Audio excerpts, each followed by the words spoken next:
The town of Nazareth in Jesus' time was even smaller than the village of Culp, so insignificant that it was never mentioned in the Bible until Jesus came along.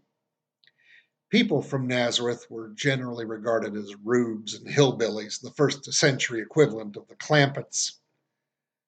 Now, there are actually three accounts of Jesus' conception from the first and second century. Two are from the Gospels of Matthew and Luke. The third comes from a Greek critic of the Christian movement at that time named Celsus, who claimed that Jesus was the son of a Roman soldier and a Galilean prostitute.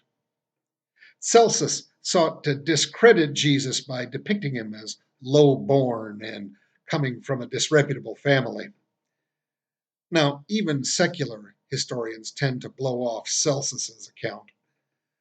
But whether he was conceived by the Holy Spirit, by Mary and Joseph, or by a Roman soldier and a Jewish hooker, Jesus would have been seen by the people of his tiny hometown as a mamzer. That's a Hebrew term for someone who was conceived out of wedlock, and both his most devoted disciples and his most vehement critics agreed that Jesus was a mamzer.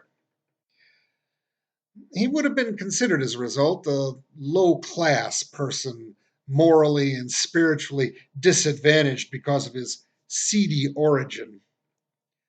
After all, what good can come from a kid with a background like that? What makes a mamzer? From a hillbilly burg on the backside of a hostile empire, the Messiah. And how did the last guy you'd expect become the single most influential human in the history of the world? How do you explain that? I'm Bob Morwell, and I'll take a shot at it. This Sunday at 8:30 and 10:30 at the Carterville United Methodist Church. I invite you to come and see how I do.